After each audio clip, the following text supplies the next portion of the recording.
Bismillahirrahmanirrahim. Assalamualaikum warahmatullahi wabarakatuh. Alhamdulillah, alhamdulillahirabbil alamin, wa bihi nasta'in ala umurnya waddin, wassalatu wassalamu ala asyrafil anbiya'i wal mursalin wa ala alihi wa sahbihi ajmain, amma ba'du. Hadirin jamaah Masjid Agung Sunda Kelapa yang alhamdulillah selalu dicintai Allah Subhanahu wa taala. Alhamdulillah pada malam penuh dengan keberkahan, walau dalam kondisi hujan yang telah mengguyur kota kita tercinta, tidak mengurangi rasa semangat kita untuk hadir di majelis ilmu ini. Semoga seluruh niat dan juga rangkaian ibadah kita hari ini, baik yang sudah kita lakukan maupun yang akan kita lakukan, diterima oleh Allah Subhanahu wa taala. Amin ya rabbal alamin.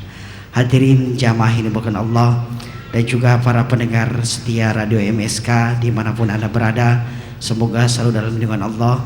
Pada malam hari ini seperti biasa kajian kita dalam rutinitas setiap hari Rabu, insyaallah dengan materi kajian umum yang insyaallah kita akan melanjutkan dengan materi-materi tanda-tanda kiamat yang insyaallah akan diisi dan disampaikan oleh guru kita Syekh Ali Saleh Ali Jabir. Alhamdulillah telah hadir di tengah-tengah kita.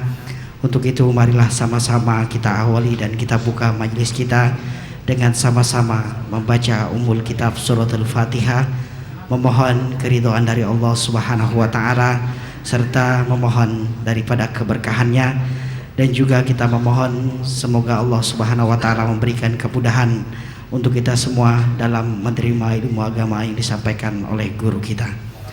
Dan juga Al-Fatihah ada permohonan dari jamaah. Untuk yang pertama untuk almarhum Bapak Mehmet Akang, dan juga mohon doa Al-Fatihah untuk Bob Boldi.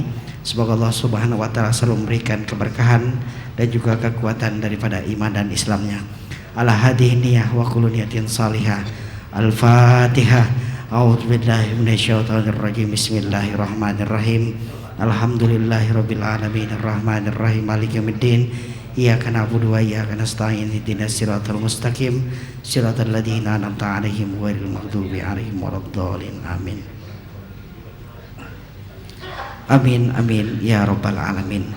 Hadirin jamaah yang dimuliakan Allah, dan selanjutnya marilah sama-sama kita akan kembali mendengarkan dan melanjutkan kajian kita pada malam hari ini dengan kajian umum yang akan disampaikan oleh Al-Mukarram Syekh Ali Saleh Ali Jabir.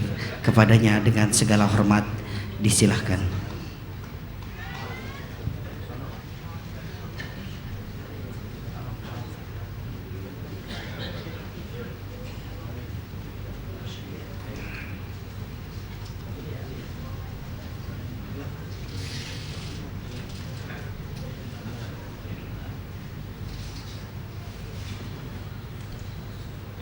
Bismillahirrahmanirrahim.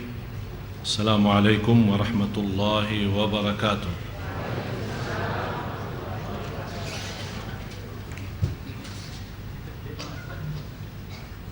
Alhamdulillahi rabbil alamin, wa ashhadu an la ilaha illallah wahdahu la syarika lah waliyus salihin, wa ashhadu anna sayyidana wa nabiyyana Muhammadan abdullahi wa rasuluhu as-sadiqul amin. Allahumma salli wa sallim wa barik ala sayyidina Muhammad wa ala alihi wa sahbihi wa man tabi'ahum bi ihsanin ila yaumiddin. Subhanaka la ilma lana illa ma 'allamtana innaka antal alimul hakim. Sini dulu, sini. Sudah isi belum? Belum semua ya? Sedikit ya? Full ya?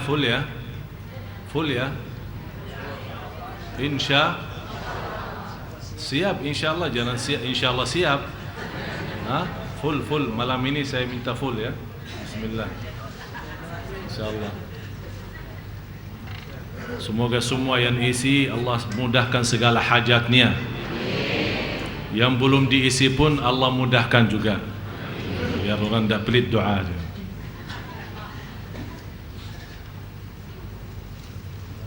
Gimana kabar semua? Semoga sehat semua. Alhamdulillah. Sebagaimana saya janjikan, mudah-mudahan panitia tidak lupa membagikan doa yang pernah saya umumkan, soal bacaan, kemudian wirid-wirid untuk melindungi diri kita, ayat-ayat ruqyah, dan juga dicampur dengan garam boleh. Dan sudah saya jelaskan kenapa alasannya garam, karena godaan, hasud, iri dan segala gangguan itu semuanya memiliki energi yang negatif, dan garam itu dikenal sebagai energi positif.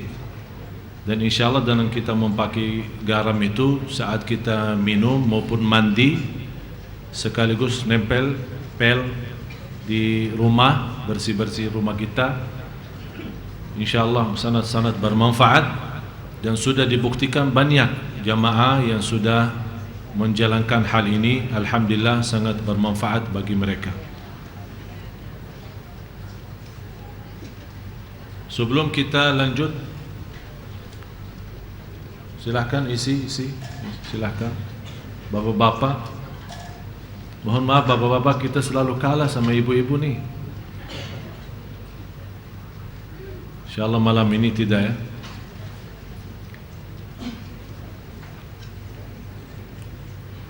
Sebelum kita lanjut bahasan kita, masih di ciri-ciri hari kiamat, tanda-tanda hari kiamat. Dan saya sudah sampaikan, semakin banyak, ini sudah masuk tanda-tanda 24. Berarti ini semakin banyak kita bahas, berarti semakin dekat kita memasuki kepada ciri-ciri besar. Dan saya sudah jelasin, kalau sudah masuknya ciri-ciri besar, berarti kita sudah masuk baris merah atau sudah melewati garis merah. Berarti kiamat itu bukan dekat lagi, kita sudah menghadapi kiamat. Kalau sudah muncul ciri-ciri besar, kita sekarang masih melanjut ciri-ciri kecil atau tanda-tanda kecil. Sebagaimana saya jelaskan, tanda kecil itu ada yang sudah lalu, yang kita sudah bahas, ada yang sedang berjalan, dan ada yang akan datang atau akan muncul, tapi masih termasuk ciri-ciri kecil. Tujuan kami untuk membahas tema ini supaya kita Bapak Ibu sadar, kita sudah di akhir zaman. Jangan berharap banjir lagi, jangan berharap punya impian yang banyak, cita-cita yang banyak.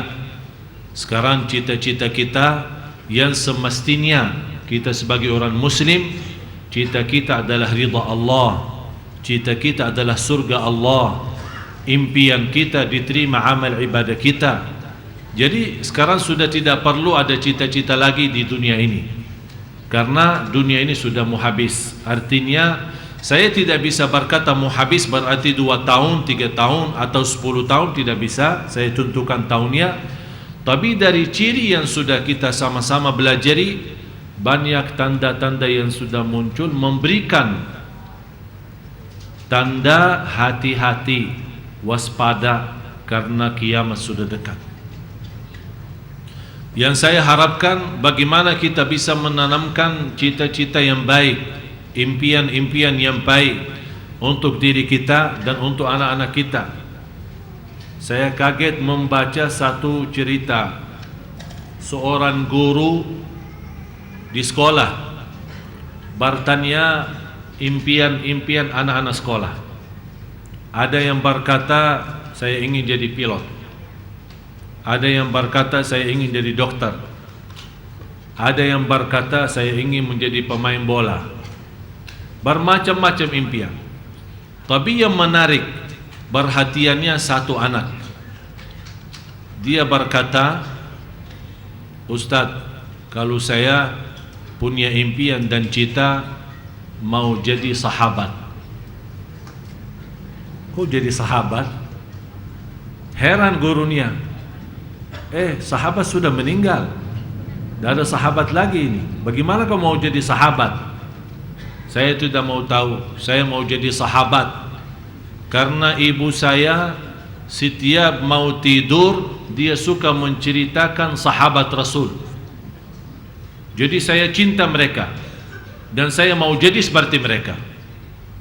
Subhanallah, itulah kembali kepada orang tua yang mendidikkan anak. Malah yang lebih luar biasa, ada seorang anak di sekolah mau dibukul sama gurunya.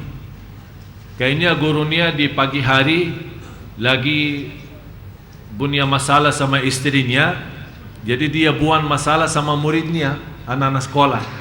Tidak berani lawan istrinya, jadi melawan anak-anak. Begitu datang masuk kelas, dia langsung perintahkan anak semua berdiri dan majukan tangannya, mau pukul semua. Tambah alasan. Mereka kaget, kok gurunya mau seperti itu. Tapi ada satu anak berkata, guruku, guru tidak bisa memukul saya dan tidak akan bisa menghukum saya. Kaget gurunya, malah tambah sakit hati gurunya. Anak kecil lo berani lawan aneh. Apa yang urusan? Guru, maaf, guru tidak bisa mukul saya dan tidak bisa hukum saya. Pertama, saya tidak punya dosa dan salah. Yang kedua, ini anak kecil, anak masih SD. Dia berkata, saya sudah salat subuh berjamaah dan Rasulullah bersabda, barang siapa yang salat subuh berjamaah akan dijaga oleh Allah sampai malam hari. Jadi guru saya tidak bisa macam-macam sama saya. Subhanallah, ini namanya keyakinan yang luar biasa.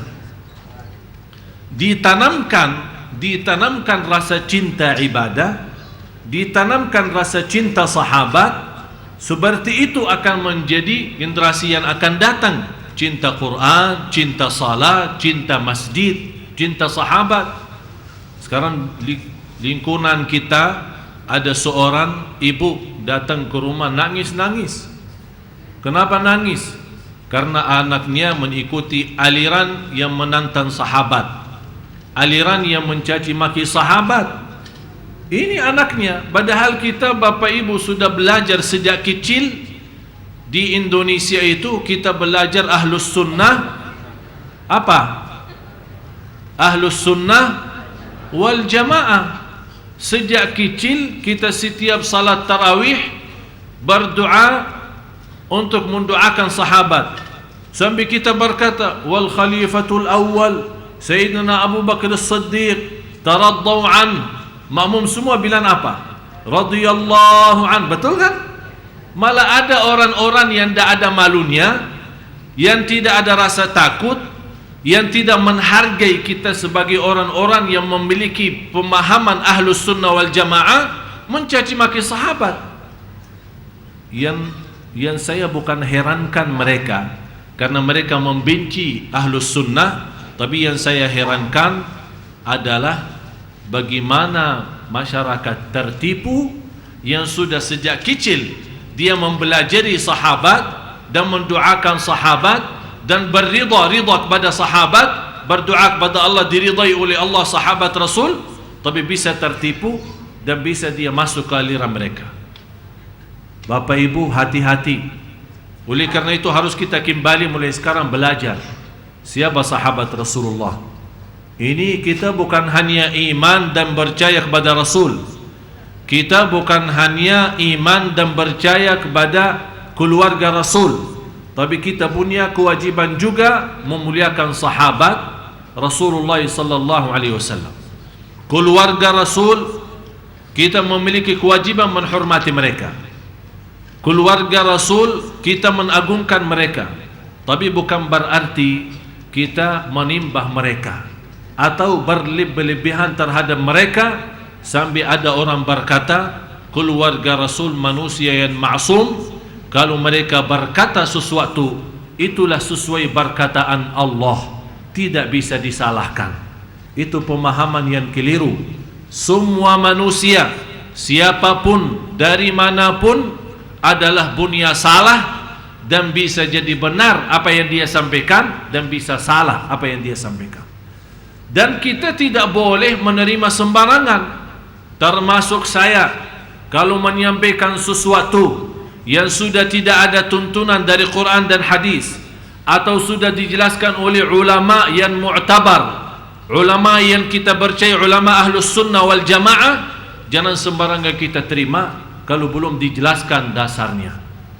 Karena setiap ustaz, setiap orang pendakwah, termasuk saya, bisa benar, bisa salah. Tapi yang tidak boleh kita bermusyawarah diri atau menolak atau berfikir adalah apa yang disampaikan oleh Rasulullah, pasti harus sami'na wa ata'na. Oleh karena itu, hati-hati dengan BB, SMS, Facebook atau hal-hal yang lain yang menyebarkan hadis bersabda Rasul tapi sebenarnya tidak pernah bersabda Rasul. Itu sekarang salah satu cara orang-orang yang mau menyiasatkan dan menghancurkan kita sebagai ahlus sunnah wal jamaah. Masui hadis-hadis yang palsu, hadis-hadis yang dhaif, hadis-hadis yang tidak benar, dan menyampaikan kepada kita qala Rasulullah, bersabda Rasulullah. Dan di akhiri hadis ini rawahu al-Imam al-Bukhari wa Muslim. Yang kita selama belajar, memang hadis Bukhari Muslim sudah disepakati oleh ulama ahlus sunnah. Hadis mereka ini, dua hadis ini Bukhari Muslim, hadis yang benar. Tapi jangan orang karena berkata Bukhari Muslim berarti memang betul di Bukhari Muslim. Banyak orang bawa hadis, malah ada yang menyebarkan hadis dalam satu catatan tulisan, dan saya sudah pernah menerima satu tulisan dan saya kaget membaca satu hadis, katanya di dalam buku Bukhari dan Muslim. Begitu kita periksa dalam Bukhari dan Muslim, ternyata tidak ada hadis itu. Oleh karena itu hati-hati, harus kita tahu di mana belajar, dan harus kita tahu sama siapa belajar, dan kita harus percaya dan yakini apapun yang kita belajari. Kalau memang kita punya salah faham terhadap yang kita belajari, belum tentu ibadah kita benar. Oleh karena itu harus kita periksa di mana belajar, sama siapa belajar, dan harus banyak belajar. Karena ilmu yang benar ini yang akan membawa kita kepada Allah Subhanahu wa taala. Sebagaimana bersabda Rasulullah sallallahu alaihi wasallam di hadis yang sahih, man salaka tariqan yaltamisu fihi ilman sahhalallahu lahu bihi tariqan ilal jannah. Bapak Ibu, ingin masuk surga dengan cara yang mudah atau yang sulit? Mau yang mudah, dengan cara yang cepat, dengan jalan yang mudah? Satu, belajar ilmu. Karena kata Rasulullah, menuntut ilmu yang membawa kita dengan cara mudah menuju ke surga Allah. Ilmu yang benar, ilmu Quran dan ilmu sunnah Rasulullah sallallahu alaihi wasallam. Mudah-mudahan Bapak Ibu senantiasa dalam lindungan Allah, senantiasa dijauhkan oleh Allah dari fitnah. Fitnah yang paling bahaya adalah fitnah dalam agama, ditipu kita dalam hal agama, apalagi yang berhubungan dengan sahabat Rasulullah sallallahu alaihi wasallam. Yang terutama Sayyidina Abu Bakar Siddiq radhiyallahu anhu, kemudian Sayyidina Umar radhiyallahu anhu, kemudian Sayyidina Uthman radhiyallahu anhu, kemudian Sayyidina Ali radhiyallahu anhu, kemudian sahabat-sahabat yang lain yang sama-sama kita cintai mereka karena Allah Subhanahu wa taala. Dan kita sudah baca dalam Al-Quran, radhiyallahu anhum wa radu'an, Allah telah ridha, Allah telah ridha terhadap sahabat. Bagaimana sahabat itu boleh dilaknati? Allah saja ridha, apalagi orang-orang yang melaknati mereka, na'udzubillah. Malah saya mendapatkan satu catatan doa yang dibacakan oleh sekelompok yang saya heran bisa masyarakat Indonesia tertipu. Apakah dia tidak mengerti apa yang dia baca atau hanya ikut-ikutan? Di dalam bacaan itu ada satu catatan wirid doa macam zikir yang ditetapkan, membaca di malam Jumat. Biasa disunnahkan kita baca malam Jumat kan suratul Kahfi, ada yang sebagian baca surat Yasin, ada yang isi bersalawat kepada Nabi Muhammad sallallahu alaihi wasallam. Tapi ini tidak, bukan Kahfi, bukan Yasin, bukan salawat. Malah wirid dan zikir mereka malam Jumat, setiap malam Jumat melaknati Sayyidina Abu Bakar dan Sayyidina Umar, dan menganggap dua orang ini adalah orang munafik. Kira-kira masuk akal enggak? Kalau Sayyidina Abu Bakar orang munafik, kok bisa Rasulullah nikah sama anaknya Siti Aisyah? Kalau Sayyidina Umar orang munafik, bisa Rasulullah nikah dengan anaknya Sayyidina Umar Siti Hafsah? Masa Rasulullah mau berhubungan dengan silaturrahim atau berhubungan dalam rahim satu keluarga dengan orang munafik? Tidak mungkin. Kalau Rasul tidak tahu mereka orang munafik, pasti Allah akan beri tahu. Tapi karena mereka sebaik-baik manusia setelah Nabi dan Rasul, apalagi yang 4 khalifah, Allah berikan kemuliaan yang luar biasa. Malah disebarkan fitnah. Sayyidina Ali bin Abi Talib radhiyallahu an tidak suka dengan Sayyidina Abu Bakar dan Umar. Siapa yang bilang begitu? Malah justru kalau kita kembali kepada anak dan cucu Sayyidina Ali bin Abi Talib, banyak selain Al-Hasan wal Husain, ada yang dinamakan di antara anak dan cucu mereka, ada yang bernama Abu Bakar, ada yang bernama Umar, ada yang bernama Utsman. Malah yang dari wanita, ada yang bernama Khadijah, ada yang bernama Aisyah, ada yang bernama Hafsah dan yang lain-lain. Kalau mereka benar dibenci oleh Sayyidina Ali bin Abi Talib, masa dia mau kasih nama anaknya dan cucunya, memberikan nama orang-orang yang dibencinya? Oleh karena itu, Bapak Ibu kami dan kita semua bersama memiliki kewajiban membela sahabat Rasul, mencintai sahabat Rasul, mendalami sejarah sahabat Rasul, mempelajari banyak perjuangan sahabat Rasul agar tidak mudah tertipu. Inilah salah satu ciri yang kita masuki dan dalami. Banyak ciri-ciri nanti yang akan datang, di antaranya kebodohan kita terhadap agama, akhirnya mudah terpecah, mudah tersesat, tanpa kita sadar. Kita harap amal ibadah diterima, malah kita ditolak amal ibadah kita. Kenapa ditolak? Karena kita beribadah dengan cara yang tidak benar. Itu yang dimaksud dalam Al-Quran, waladdallin. Kita setiap hari baca 17 kali dalam salat fardu, ihdinas siratal mustaqim, siratal ladzina an'amta alaihim. Ya Allah, berilah kepada kami petunjuk pada jalan yang lurus. Janganlah ya Allah jalan-jalan orang yang engkau murka. Yang Allah telah murka adalah jalan orang Yahudi. Yang dimaksud orang yang dimurkai Allah, yang punya ilmu tapi tidak menamalkan, itu orang Yahudi.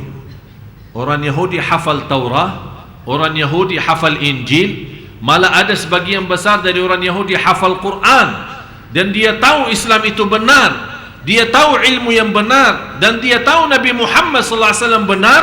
Wajahadu biha wastaiqanatha anfusuhum zulman wa 'uluwa fanzur kaifa kana 'aqibatul mufsidin. Mereka sombong, dia tahu kebenaran, jalur yang benar, Islam agama yang sempurna, tapi mereka menolak kebenaran itu. Artinya mereka punya ilmu yang benar, tapi dia tidak menjalankan ilmu itu. Karena dosa mereka sangat besar, dapat kemurkaan Allah. Tapi orang yang tersesat siapa? Orang yang tidak punya ilmu tapi semangat ibadah. Seperti siapa? Seperti yang digambarkan Nasara.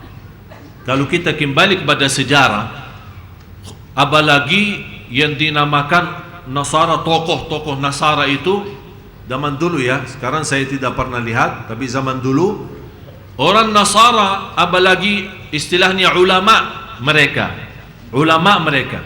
itu punya kelebihan dalam hal ibadah yang luar biasa. Ada namanya rahbaniyah. Rahbaniyah artinya tak boleh dunia, tak boleh bisnis, tak boleh berhubungan, tak boleh nikah, tak boleh makan daging, tak boleh.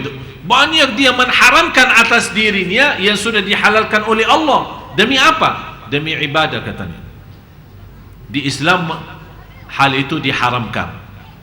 Nikah boleh, makan daging boleh, makan rindang boleh, makan ayam boleh, Padang boleh, Arab boleh, Makassar, semua boleh.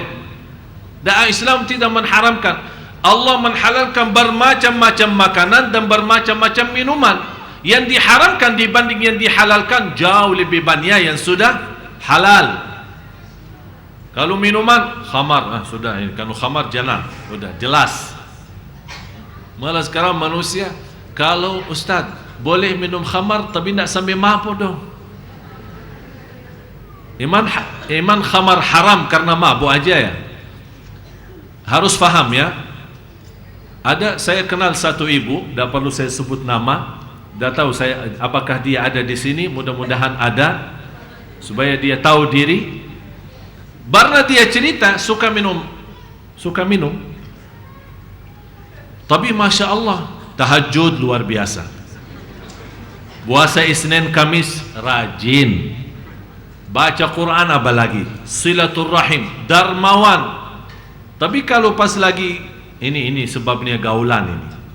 Kalau lagi sama kawan-kawannya ini, ya, gue lo ini udah habis-habisan.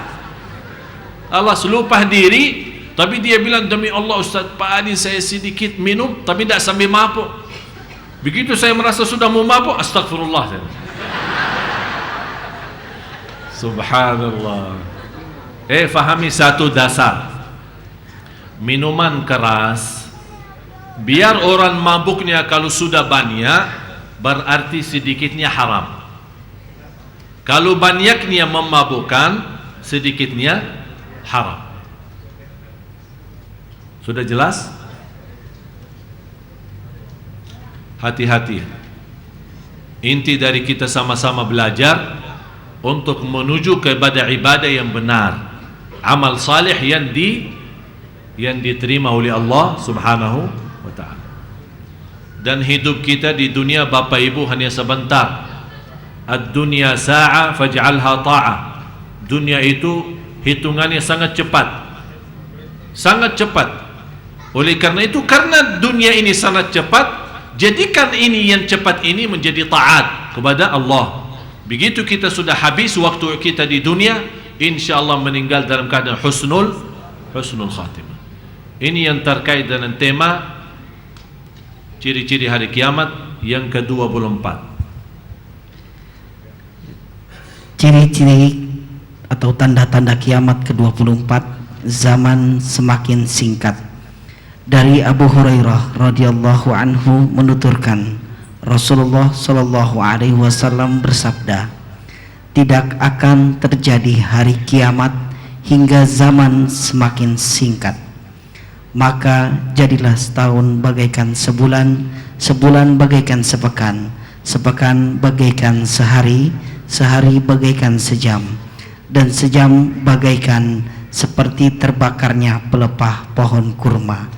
Hadis riwayat Imam Ahmad. Subhanallah, memang terasa. Terasa enggak? Sudah faham hadis ini? Ingat, Bapak Ibu ingat pertama saya jadi imam tarawih di sini? 2008, bulan Ramadan kan? Rasanya sudah lama tuh, kayaknya baru kemarin. Baru kemarin. Sambil kalau saya masih ingat, masih terbayang ya, masih saya ingat jamaahnya, mukanya jamaahnya, bapak-bapak, ibu-ibu. Sambil saya masih tergambar lagi jadi imam di depan mihrab ini. Ini tanda apa? Saking cepatnya. Kadang kita ada janji sama orang, kita lupa berjanjian itu. Tiba-tiba ditelepon, enti di mana? Ana tunggu lama. Kenapa? Ini kan sudah hari Rabu, kan janjian. Astaghfirullahaladzim, ya Allah, ana fikir janjian minggu kemarin. Jadi saking orang tidak merasa, karena saking cepatnya, jaraknya, waktunya. Orang-orang yang dulu berjalanan jauh, mungkin ibu-ibu yang sudah usia bertemu orang tuanya, nenek kakeknya, neneknya yang dulu berangkat haji pakai kapal, bisa bermingguan, bisa berbulan-bulan kan? Menurut saya orang dulu kalau bikin acara keselamatan, fantas acara keselamatan dulu, karena orang yang berangkat belum tentu pulang, saking jauhnya. Sekarang ini termasuk juga salah satu ciri yang dulu berjalanan bisa berbulan-bulan, sekarang hanya bisa berjam-jam. Ini juga termasuk ciri-ciri hari kiamat. Disingkatkan waktu, cepat. Malah belum kita kenyang tidur, sudah dibangunin, sudah sampai Makkah ini. Subhanallah. Jadi yang kita hitungkan, 1 minggu saja menjadi seperti 1 hari. 1 hari seperti 1 jam. 1 jam sepertinya membakarkan 1 daun dari pohon kurma. 1 tahun pun dari Ramadan sampai Ramadan, yang kita baru kemarin habis Ramadan, menunggu kedatangan haji, sekarang sudah masuk bulan Maulid. Sebentar lagi, tidak lama lagi masuknya bulan Ramadan. Saya waktu bertelefon mengundang Imam Masjid Kuba, saya fikiran untuk bersiap masih lama lah. Proses kita isi, ada jadwal kesana kemari. Baru saja tadi pagi kita rapat untuk persiapan acara Maulid. Ternyata untuk kedatangan mereka hanya 2 minggu, malah kurang dari 2 minggu. Kita belum siapin apa-apa. Belum kita mau menetapkan jadwal di mana, di masjid mana. Ternyata mereka sudah mau datang, kita belum siap. Saking cepatnya waktu. Oleh karena itu Bapak Ibu, bahagia seorang yang sudah melihat waktunya secepat itu, tapi dia bisa memanfaatkan dengan zikir, dengan istighfar, dengan banyak baca Al-Quran, menjaga salat malam, menjaga salat berjamaah di masjid, terutama istighfar. Saya memberikan 1 istighfar, mudah-mudahan bermanfaat, dan banyak ulama menyampaikan tidak ada yang baca istighfar itu seterus-terusnya sepanjang hari, setiap kesusahan Allah berikan kemudahan, dan setiap kesempitan akan Allah bukakan pintu rizki seluas-luasnya. Astaghfirullah alladzi la ilaha illa huwal hayyul qayyum wa atubu ilaih. Saya ulang lagi. Astaghfirullah alladzi la ilaha illa huwal hayyul qayyum wa atubu ilaih. Istighfar dengan cara ini bukan hanya mengampuni dosa, memberikan kemudahan dan memenuhi dan menyelesaikan hajat kita, hajat lahir batin, hajat dunia akhirat. Tapi ingat satu hal, banyak orang ingin lewat istighfar Allah cepat mudahkan. Dia punya masalah fitnah, masalah dosa, masalah maksiat sudah bertahun-tahun. Begitu dia sadar, saat dan kapan sadar? Bukan sadarnya karena habis dosa maksiat, tapi dia mulai sadar kebetulan lagi menghadapi sebuah cobaan, ujian yang membuat dia stres sampai galau. Habis itu dia sudah tidak punya jalan kemana, bingung dia tidak tahu kemana. Akhirnya dia berkata, karena Ustaz Ali berkata istighfar pasti memberikan kemudahan. Habis bertahun-tahun maksiat, dia ingin lewat istighfar baru 1 malam atau 2 malam, kenapa Allah tidak memberikan kemudahan? Katanya istighfar memberikan kemudahan. Harus kita juga mensesuaikan. Kalau memang bertahun-tahun kita maksiat, harus juga berusaha sebanyak-banyaknya istighfar. Jangan mengharap dan segera Allah berikan bantuan, begitu Allah berikan pertolongannya malah kita kembali kepada dosa maksiat kita. Oleh karena itu saya nasihatin Bapak Ibu, mulai hari ini jangan berhenti istighfar. Anda di jalan, Anda di mobil, Anda jalan kaki, naik bis, motor, kemana saja Anda pergi, dalam keadaan wudu, tidak, dalam keadaan suci maupun halangan, dimanapun berada, dalam keadaan apapun, silahkan berbanyak istighfar. Astaghfirullah alladzi la ilaha illa huwal hayyul qayyum wa atubu ilaih. Nawaitu, apapun masalah anda merasa punya dosa belum bisa ditinggal, lewat istighfar ini nawaitu mendekatkan dirinya kepada Allah agar Allah mengampuni dan menjauhkan dari dosa itu. Anda punya masalah sama suami, Anda punya masalah sama istri, Anda punya masalah sama anak, Anda punya masalah sama siapapun, tetangga, atau ada seorang yang pernah kita pinjamin belum dia lunaskan, lewat berbanyak istighfar akan Allah berikan kemudahan. Dan ada satu saat orang sendiri akan datang dan melunaskan hutangnya, tambah kita tagih dan tambah kita cari. Itu kedahsyatnya dan kelebihan istighfar. Astaghfirullah alladzi la ilaha illa huwal hayyul qayyum wa atubu ilaih. Yang selanjutnya 25.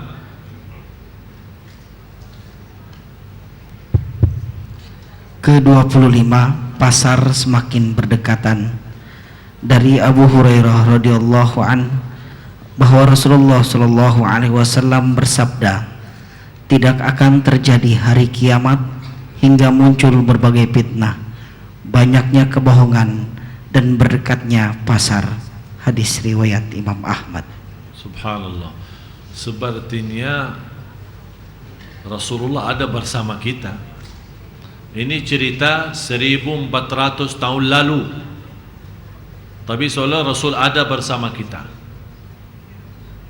Sekarang banyak saking tidak enak sama orang, lebih mudah berbohong.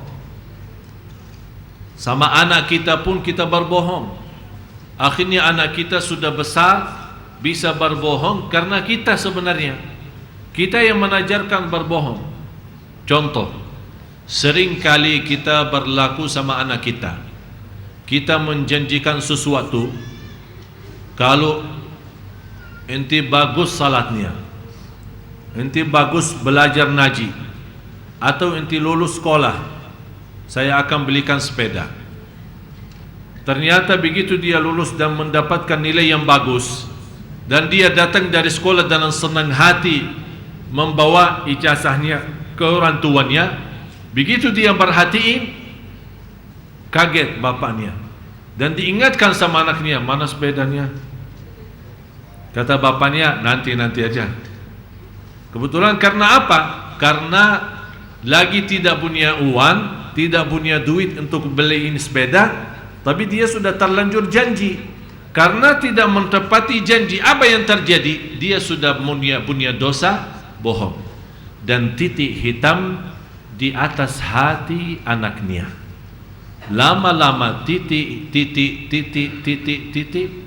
fantas anak kita bisa bohong. Malah kita marah, dari mana lu bisa bohong? Kalau dia bisa jujur anak itu dari ente, udah selesai. Memang orang tua yang ajari.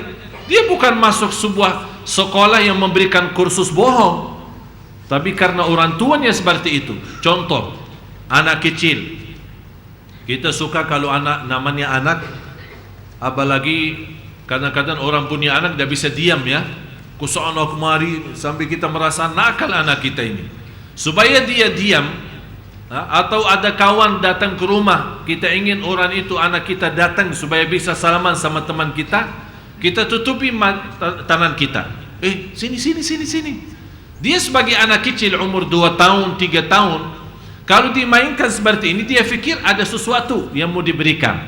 Apakah itu coklat, apakah itu permen, atau begitu dia datang jauh-jauh, tidak ada. Betul enggak? Itu sering. Malah saya pernah melihat di sebuah rumah sakit, sambil kita menunggu giliran kita masuk ke dokter, ada seorang ibu, anaknya kayaknya kurang lebih 3 tahun. Masih tidak bisa diam kan, anak sana kemari. Tapi dia melihat ibunya makan permen karet, terus dia minta dikasih sama ibunya. Namanya anak, makan sedikit terus buang. Datang lagi, dikasih lagi. Sampai 3 kali. Datang yang ketiga, tak boleh sayang, nanti sakit gigi. Apa dia? Jangan anak itu pintar. Biarpun masih belum mengerti, tapi pintar. Langsung dia tunjukkan kepada mulut ibunya. Mama. Artinya apa? Mama lagi juga makan. Kau bilang sama anaknya sakit gigi, terus mama yang makan. Ini menanamkan sesuatu bertentangan dalam hati anak kita. Katanya tidak boleh, tapi mama makan. Hal ini sebenarnya harus dijaga. Dan insya Allah pertemuan yang akan datang, saya menyampaikan, kalau tidak salah hari Minggu ya, hari Minggu tanggal 3 awal bulan ya, hari Minggu tanggal 3, insya Allah mudah-mudahan saya tidak lupa,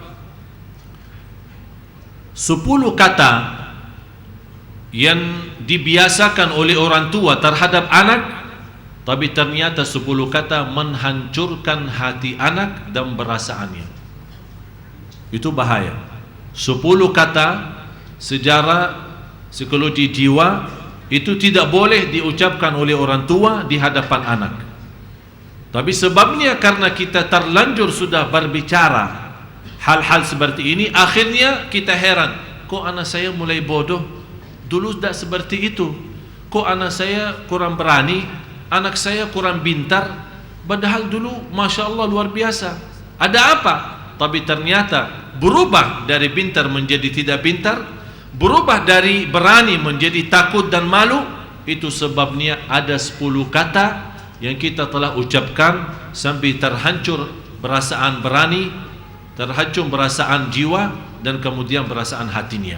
Akhirnya menjadi kecil hati dan tidak bisa berikan apa-apa. Bagaimanapun ke depan kita berusaha, bukan sudah terlanjur, tapi kita memerlu waktu yang lebih panjang lagi supaya bisa menghapuskan 10 kata dulu, baru menggantikan dengan kata-kata yang positif. Ini salah satu ciri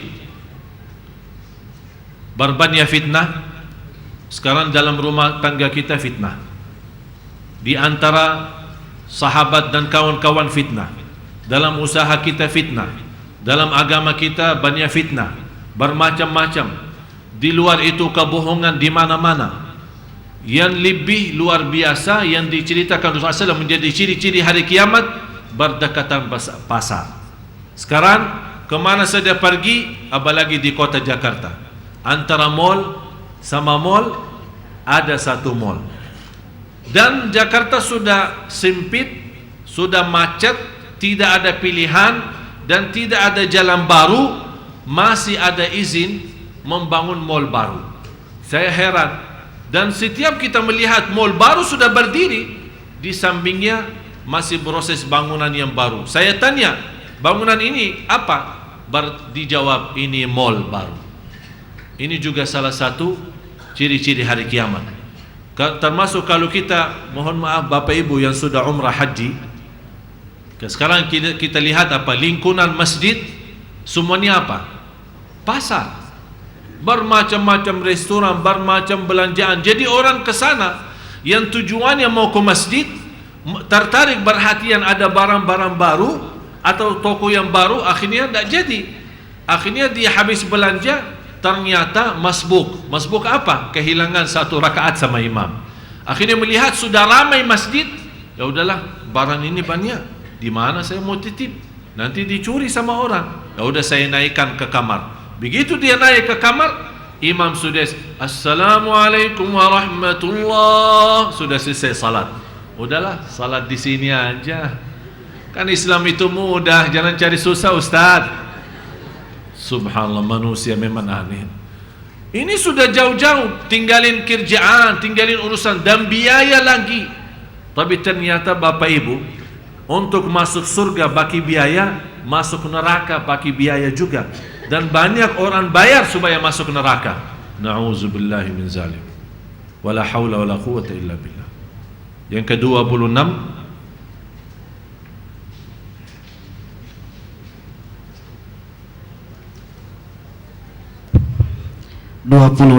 fenomena kemusyrikan pada umat ini. Diriwayatkan oleh Abu Daud dan Imam Tirmizi dari Syauban radhiyallahu anhu menuturkan, Rasulullah Shallallahu Alaihi Wasallam bersabda, jika pada umatku pedang telah diletakkan, maka ia tidak akan pernah diangkat darinya sampai hari kiamat, dan tidak akan terjadi hari kiamat hingga beberapa kabilah dari umatku mengikuti kaum musyrikin dan beberapa kabilah dari umatku menyembah berhala.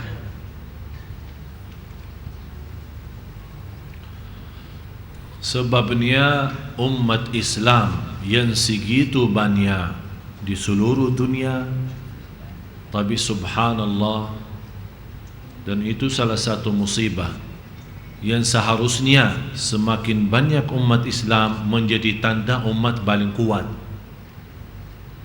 Karena dibanding dengan umat yang lain, umat Islam termasuk yang terbesar dalam hal satu agama. Tapi keluar dari 1,5 miliar di luar umat Islam, yang sisa kurang lebih 5 miliar lebih, itu bermacam-macam agama. Tapi bisa 1,5 miliar yang satu agama, tapi ternyata berpecah belah, banyak fitnah, dihina, dicaci maki, diusir, di bermacam-macam. Dan kita melihat kondisi umat Islam yang tidak boleh didengar suaranya karena dia tidak punya suara, tidak dihargai. Kenapa bisa terjadi umat Islam dalam kondisi dan keadaan seperti ini? Itulah perbuatan tangan kita. Sudah muazan ya?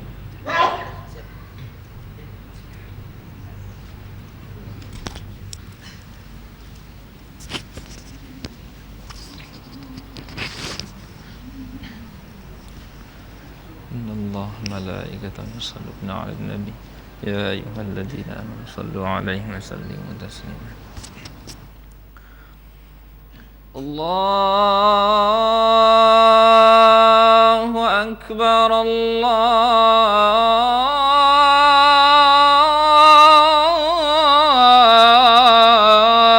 akbar.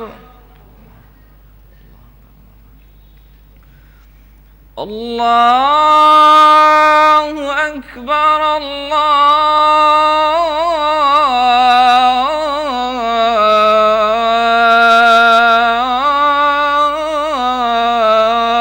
akbar. Asyhadu an la ilaha illallah.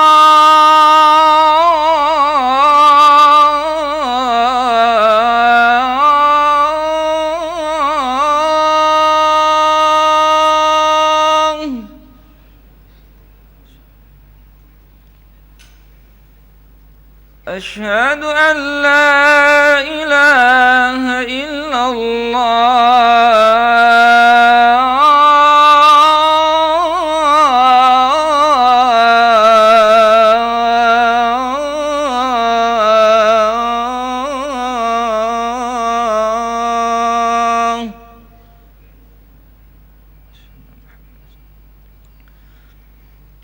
Asyhadu anna Muhammadar Rasulullah.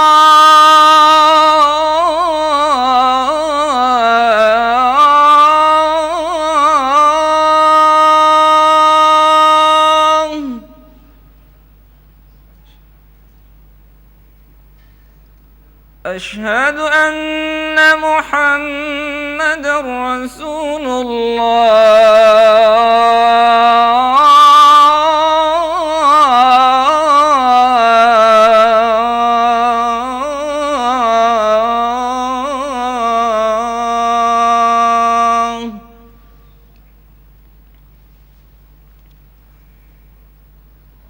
Hayya 'alas salah.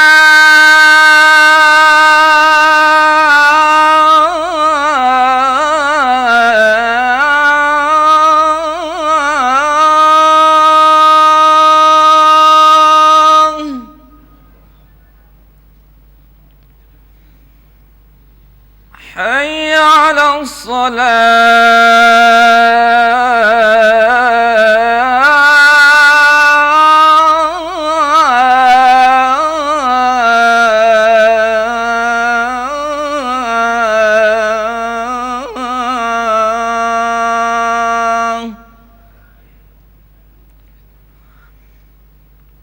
حي على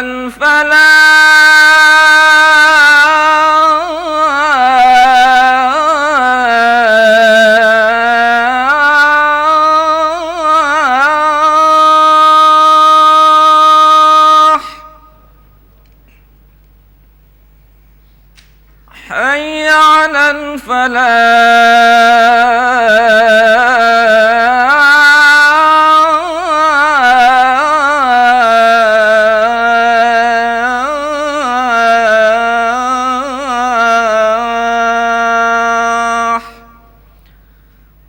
الله أكبر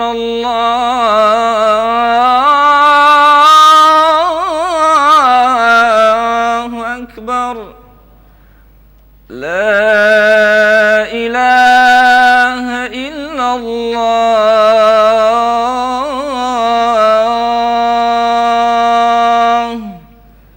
لا إله إلا الله محمد رسول الله صلى الله عليه وسلم اللهم رب هذه الدعوة التامة والصلاة القائمة آتي سيدنا محمدا الوصيلة والفضيلة وأشرف الدارجة العالية الرفيعة وابعث المقام المحمودا الذي وعدته إنك لا تخلف الميعاد.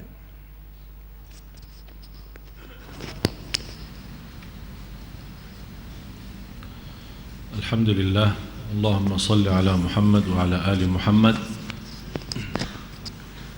Saya menyampaikan ribuan terima kasih kepada ibu-ibu terutama dan kepada bapa-bapa juga yang berkenan hadir mengisi majlis ta'lim kita.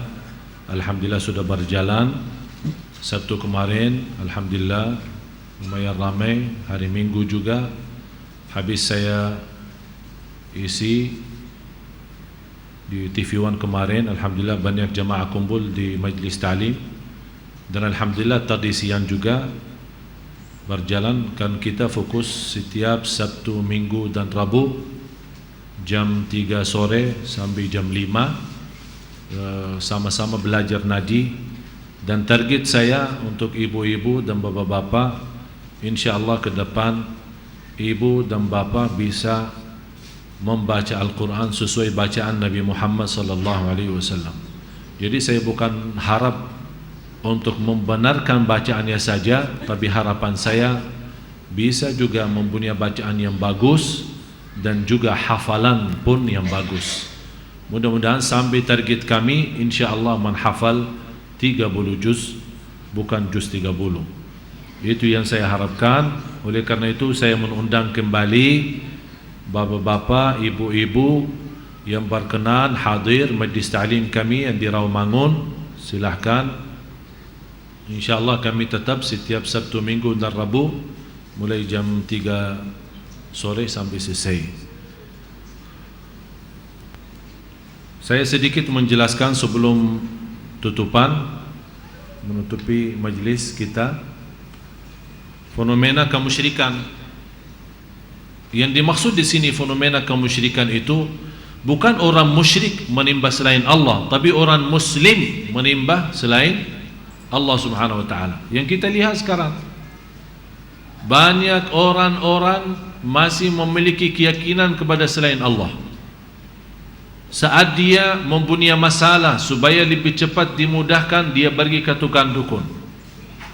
Dalam pemilu saja banyak orang-orang yang masuk dunia politik supaya terpilih atau bisa menjadi orang yang menang dalam pemilu atau sukses, dia mandi ke tukang dukun. Dah tahu dia mandi junub atau mandi apa, saya tidak ngerti. Tapi yang jelas mandi supaya bisa sukses. Kemudian di luar itu disuruh bermacam-macam, malah dia turutin, mengeluarkan. Kalau kita berkata, Pak, supaya Bapak sukses, daripada pergi ke dukun dan membayar ratusan juta atau puluhan juta, lebih baik disedekahin, bikin acara bermanfaat untuk anak yatim dan miskin, dengan doa dan ikhlasnya Allah berikan kemudahan. Sekarang di luar itu sesajen, tahu sesajen? Sekarang orang-orang Orang takut sekarang gunung meletus. Daripada berlindung kepada Allah, malah dia membawakan nasi kuning dilemparkan dalam gunung itu. Katanya supaya ente jangan khawatir, kalau soal beras kuning insyaallah kita isi perut ente, tapi jangan meletus lagi. Masa begitu bahasa kita sama gunung? Dan Allah sudah memberikan satu bukti besar supaya umat manusia sadar, tapi manusia tidak mau sadar. Peristiwa yang terjadi di Jogja, meletus gunung itu kan, Merapi ya. Ibu, apa yang terjadi dalam juru kunci gunung Merapi? Tidak usah sebut nama, saya tidak sebut nama. Juru kunci jelas, sudah tahu semua. Tapi ini sebuah tanda agar manusia sadar. Yang sudah diberitahu oleh pemerintah, yang ditugaskan di tempat ini, Pak, ini sementara ada bahaya. Ini benar, ini kali ini tidak bisa ditawar-tawaran sama gunung ya. Malah beliau menjawab, ini saya hubungan baik sama gunung ini, saya selesaikan, jangan khawatir. Begitu dia sudah sampai di sana, malah benar-benar meletus sampai beliau menjadi salah satu kurban. Bukan hanya beliau saja, banyak yang sudah menjadi kurban. Kenapa mereka di saat itu sudah memberikan tanda bahaya dan pemerintah memerintahkan mereka segera pindah lokasi? Kenapa mereka tidak pindah? Karena mereka percaya ke juru kunci berkata tidak akan meletus, dan saya sudah bicara baik-baik. Bicara apa? Sama siapa bicara? Sama Allah atau sama gunung? Hafal satu dasar. Ada satu kaidah, satu dasar. Barang siapa makhluk berlindung kepada makhluk, barang siapa makhluk berlindung kepada makhluk, pasti akan sengsara. Apalagi makhluk itu jauh lebih kuat. Sekarang kalau kita bandingkan manusia sama gunung, mana yang lebih kuat? Mana yang lebih kuat? Gunung. Jadi kalau kita mau berlindung kepada sesuatu, yang semestinya kita berlindung kepada yang menciptakan gunung itu. Berlindung kepada Allah lewat berbanyak salat malam, lewat berbanyak istighfar, lewat berbanyak doa, lewat berbanyak sedekah. Salah satu yang memadamkan kemurkaan Allah sedekah, sebagaimana bersabda SAW, padamkan kemurkaan Allah dengan sedekah. As-sadaqatu tudfi'u ghadab ar-rabb.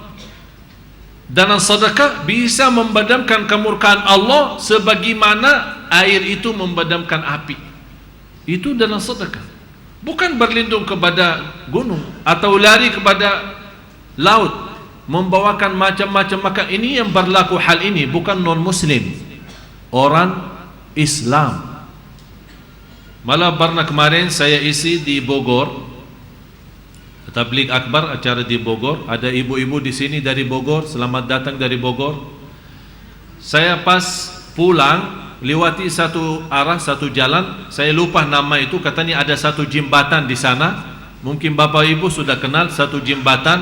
Katanya kalau ada orang bacaran, kalau bawa bacarannya jalan-jalan ke sana, pasti terputus hubungan, tidak bisa lanjut. Jadi bagi orang yang lagi bacaran, sial kalau ke sana. Ada lagi di Jogja, ada dua pohon, katanya ini untuk jodoh ya. Jadi kalau orang-orang minta jodoh, katanya ditutupin mata supaya bisa lewatin ya, antara dari pohon kanan sampai nebrang ke pohon yang satu lagi, tapi tambah miring ya, tambah kanan kiri. Kalau lurus sampai kanan pohonnya, berarti jodoh Anda alhamdulillah lancar sama Syekh Ali. Masa begitu? Dan orang-orang malah berbuat macam itu. Yang saya heran, banyak lari ke sana sampai ramai tempat itu orang Islam. Kalau non muslim berlaku hal itu, wajar, orang dia tidak kenal Allah lagi. Dan kalau orang sudah kafir kepada Allah, apapun dosanya termasuk kecil, karena dosa yang terbesar dosa syirik, dosa kufur. Tapi bagaimana kita bisa jelasin? Orang tidak pernah salat sama sekali, tidak pernah masuk masjid, tapi rutin dia ziarah ke makam. Harap apa? Katanya barakah, kalau makam ini barakah. Terus masjid, tidak pernah dia masuk masjid. Malah saya kenal satu orang, malah dia bawakan anaknya yang kecil supaya anaknya jadi pintar katanya. Bawakan setiap malam apa, di malam hari, malam tertentu atau bulan tertentu, dibawakan ke makam fulan tertentu, dibawakan air bermacam-macam. Terus salat tidak pernah. Saya tanya imam masjid yang namanya tetangga dengan masjid, sebelahan sama masjid, yang dia heran. Imam masjid berkata, saya heran dengan orang yang punya masjid ini, rajin ke makam tapi tidak pernah datang masuk masjid. Apakah itu yang kita bisa mendapatkan barakah? Padahal kita baca, wa annal masajida lillahi fala tad'u ma'allahi ahada. Orang-orang yang masuk masjid berlindung kepada Allah, berdoa kepada Allah. Tak ada makhluk manusia yang bisa memberikan apa-apa. Dan kita baca, asyhadu an la ilaha illallah. Tidak ada bersama Allah siapapun, tidak ada. Malah dengan kalimah syahadat dibawakan dua kalimah syahadat. Nabi Muhammad pun terpisah dari kemuliaan hak Allah murni. Tak ada bilang asyhadu an la ilaha illallah wa Muhammad. Tak ada begitu. Pisah. Asyhadu an la ilaha illallah, karena ada di sini dua hak. Hak Allah tidak bisa menjadi hak Muhammad, dan hak Muhammad itu di bawah hak Allah Subhanahu wa taala. Saya bertanya sekarang Bapak Ibu, apakah boleh kita beribadah kepada Nabi Muhammad?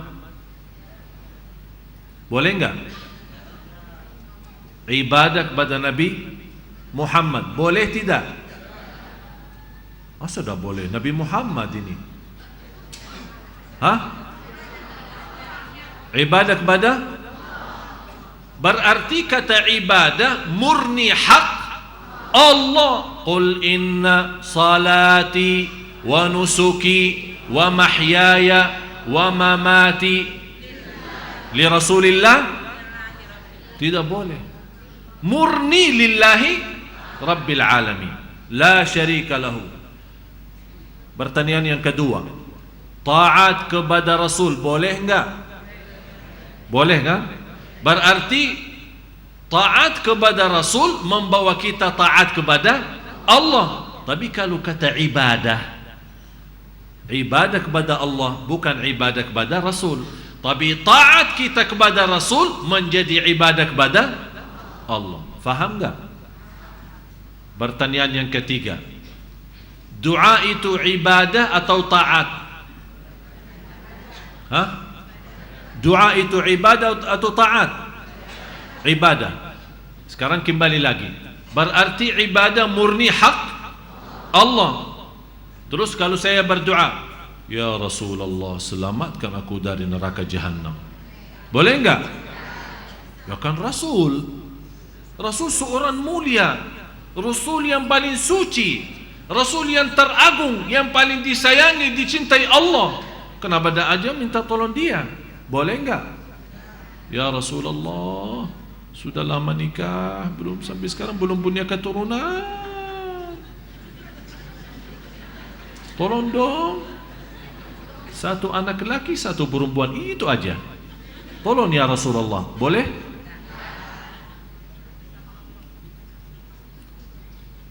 Berarti kita beribadah lewat doa kepada Allah. Kita kalau minta sesuatu lewat Rasulullah, kita berkata, ya Allah, berikan syafaat siapa? Rasulullah. Berarti tetap kuncinya di, memang Rasul pun tidak memberikan syafaat kecuali atas izin Allah. Dalilnya apa? Rasul pun saat di hari kiamat, semua manusia, bukan hanya umat Nabi Muhammad, semua manusia minta sama Rasulullah, minta sama para Nabi dan Rasul, semuanya jawab, nafsi, nafsi, saya tidak bisa. Coba Nabi Muhammad saja yang bisa. Semua datang kepada Nabi Muhammad SAW. Ya Rasulullah, tolong selesaikan. Ini di hari kiamat. Di hari kiamat. Berarti Rasul hidup di saat itu karena dibangkitkan semua. Orang datang karena Rasul lagi hidup, boleh kita langsung minta tolong beliau. Tapi tetap walaupun kita minta tolong beliau, apa jawaban beliau? Sabar. Saya minta izin Allah. Kemudian beliau sujud dekat arasy Allah, dan kata Rasulullah di saat itu, Allah gerakkan lidahku mengucapkan segala puji bagi Allah yang tidak pernah tersebut oleh manusia sebelumnya. Subhanallah. Allah berikan ucapan yang tidak pernah diucapkan untuk mengagungkan Allah selain Nabi Muhammad SAW. Dan sebelumnya tidak ada makhluk pun yang bisa mengucapkan kata-kata itu. Begitu Allah biarkan Nabi Muhammad sekian lama memuji Allah dalam sujudnya, habis itu Allah berfirman, angkatlah kepalamu wahai Nabi Muhammad, dan apa yang kamu minta aku izinkan dan aku berikan. Disitulah Nabi Muhammad SAW menyampaikan kepada Allah, ya Allah, ini umat manusia sudah lelah menunggu hisab 50.000 tahun, ya Allah segerakan hisab mereka. Karena mereka sudah capek minta tolong Nabi Muhammad, karena mereka sudah berdiri 50.000 tahun. Kita berdiri 10 menit saja minta ampun imamnya, oh kebanjangan ini imam. Bagaimana nanti di hari kiamat 50.000 tahun? Sudah jelas Bapak Ibu. Oleh karena itu, ini fenomena syirik itu sudah di mana-mana. Orang ke dukun, orang ke tukang sihir, punya masalah sedikit saja lari ke tukang dukun dan sihir. Suami istri punya masalah, larikan ke tukang dukun sihir. Anak pun lagi sakit, dia tidak bisa, katanya sejarah medis, sudah berobat ke sana sini, sejarah medis angkat tangan, larinya kepada, katanya ini barangkali ada gangguan halus, ada gangguan apa macam-macam, yang bisa bantu adalah tukang dukun. Dilarikan, ternyata harga iman kita murah sekali. Begitu sekali pergi ke tukang dukun, kita jual iman kita kepada Allah Subhanahu wa taala. Begitu pulang, Allah tidak menerima salat kita, walaupun salat tahajud dan salat yang lain-lain, karena kita sudah melanggar aturan Allah dan tidak menghadapi cobaan dengan sabar dan kembali berdoa kepada Allah. Kenapa Allah menguji kita, memberikan cobaan dan ujian? Agar kita melarikan diri kepada Allah, minta tolong kepada Allah. Malah sekarang manusia dalam keadaan senang larikan diri kepada dukun dan sihir, malah juga dalam keadaan susah pun lebih parah lagi melarikan. Artinya sisa iman yang masih ada dalam hatinya, dia dan tangannya sendiri menghancurkan. Sekarang mudah sekali, tidak perlu datangi mereka, mencari tukang dukun dan sihir kemana saja. Barangkali bisa salah alamat atau tempat mereka jauh. Sekarang bisa di tempat kita masing-masing lewat SMS. Tinggal hanya kirimkan nama spasi tanggal lahir rek 9888. InsyaAllah akan mampu merubah nasib anda. Kalau memang mampu merubah nasib anda orang lain, kenapa tidak merubah nasib dirinya sendiri saja? Cuman karena mohon maaf, mudah kita ditipu, mudah dibodohkan, dan mudah dimanfaatin kita supaya mereka jadi kaya dan kita bertambah. Bukan masalah jadi miskin harta, tapi miskin iman, kehancuran iman. Ternyata SMS barangkali harganya 5.000 saja, mohon maaf, ternyata harga iman kita hanya 5.000. Istighfar yang sudah terlanjur, apalagi sekarang juga tersebar satu iklan baru, ya katanya kalau mau tahu perasaan cinta suami sama kamu masih betul mantap dan bagus, katanya kirimkan nama kamu sama nama suami sesuai tanggal lahir, nanti akan dikirimkan berapa persen masih tersisa cintaan suami sama kamu. Ini malah memfitnahkan rumah tangga orang. Masa percaya SMS? Dinilai katanya darah dalam hati naik turun tik. Astagfirullah, suami saya selama ini ternyata 20%. Langsung bikin masalah suami. Siapa dia ya? Siapa dia yang masuk dalam hatimu? Astagfirullah. Gara-gara SMS. Ini kan fitnah. Masa kita percaya orang yang menghancurkan rumah tangga kita? Na'udzubillah. Harus kita bertakwa kepada Allah. Kalau anda merasa punya masalah, berlindung kepada Allah yang maha tahu dan maha teliti apa isi hati kita. Pasti akan Allah berikan petunjuk. Kalau Allah lihat memang kita benar-benar percaya kepada Allah sebagai Tuhan kita yang telah kita mengucapkan kalimat syahadat sebagai nazar, sebagai janji, asyhadu an la ilaha illallah wa asyhadu anna Muhammad Rasulullah, berarti kita pasrah lahir batin kepada Allah. Saya akhiri ada satu cerita. Seorang suami, istrinya lagi marah sama suaminya. Marah, ngamuk, terus sedih. Suaminya pulang ke rumah melihat muka istrinya seperti itu. Suaminya juga ikut sedih. Malah kita capek dari pagi bekerja cari nafkah dan rezeki. Istri saya begini. Ada apa sih lagi ini? Siapa yang laporin dia sampai begini rasanya? Terus dia mau menghiburkan istrinya, tambah menyakiti perasaannya. Istrinya mukanya dia seram, mau ajak ngobrol susah. Kata suaminya, aduh,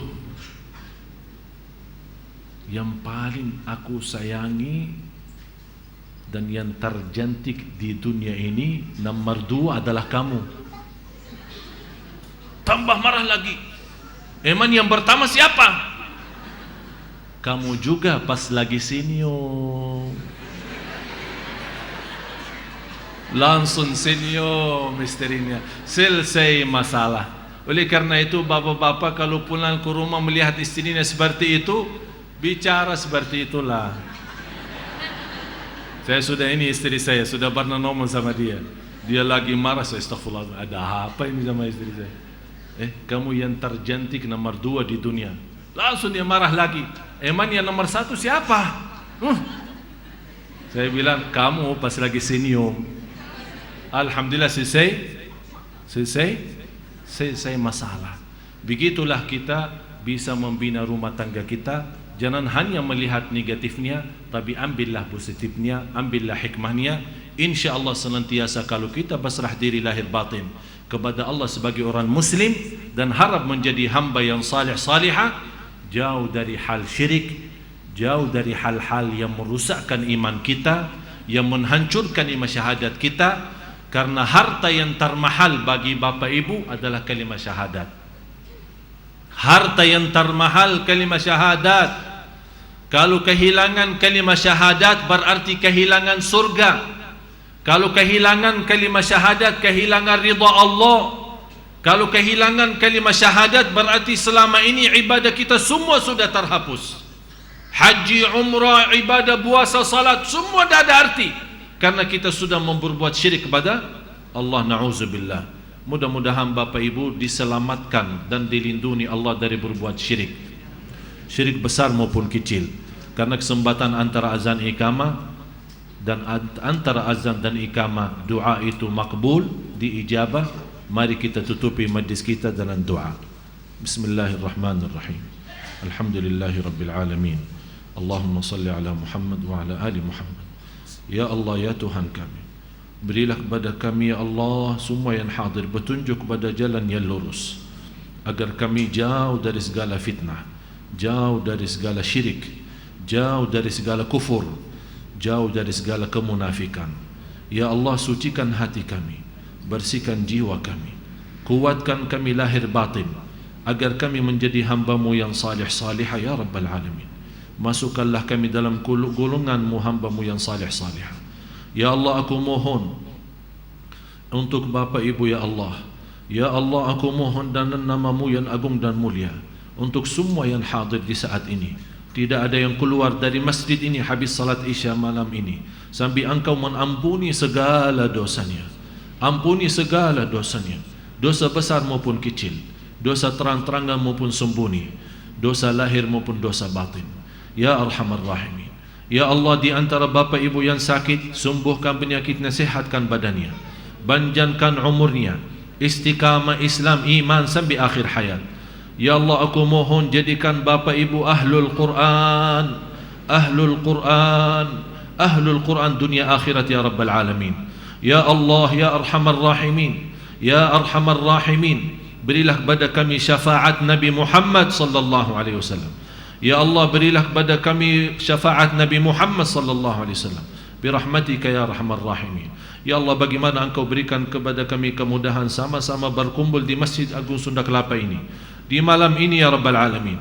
Berilah kepada kami kemuliaan, sama-sama jumpa lagi di surgamu ya Allah, di surgamu ya Allah, bersama Nabi Muhammad sallallahu alaihi wasallam. Ya Allah, ampuni orang tua kami, orang tua kami ya Allah.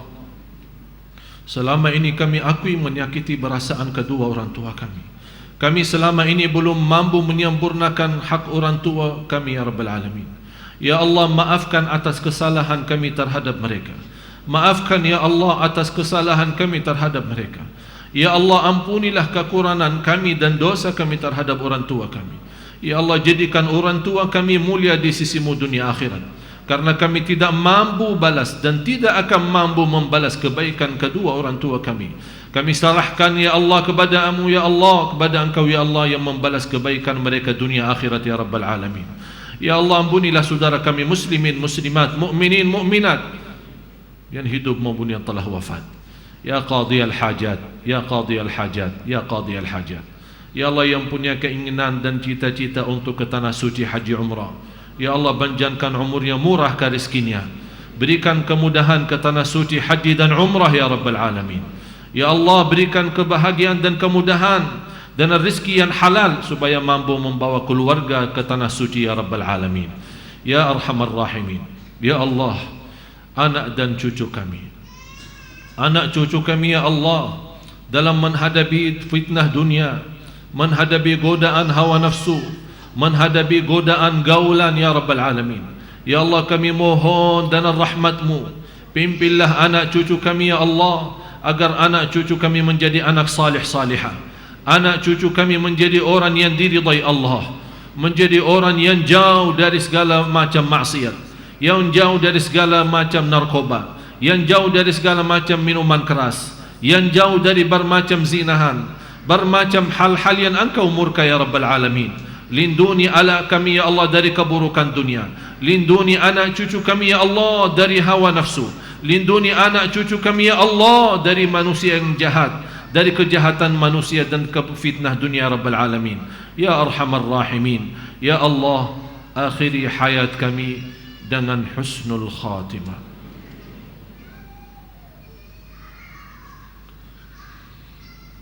Akhiri hayat kami dengan husnul khatimah. Akhiri hayat kami dengan husnul khatimah. ربنا آتنا في الدنيا حسنة وفي الآخرة حسنة وقنا عذاب النار وصلى الله على سيدنا ونبينا محمد وعلى آله وصحبه وسلم والحمد لله رب العالمين. آخر الكلام سبحانك اللهم وبحمدك أشهد أن لا إله إلا أنت أستغفرك وأتوب إليك والسلام عليكم ورحمة الله وبركاته. Warahmatullahi wabarakatuh. Demikian hadirin jamaah yang dimuliakan Allah, kajian kita pada malam hari ini. Semoga dengan materi yang telah disampaikan oleh guru kita bermanfaat untuk kita semua. Dan selanjutnya sebagai penutup, marilah sama-sama kita akhiri dan kita tutup majelis kita dengan sama-sama membaca Alhamdulillah, Alhamdulillahirabbil alamin. Wassalamualaikum warahmatullahi wabarakatuh.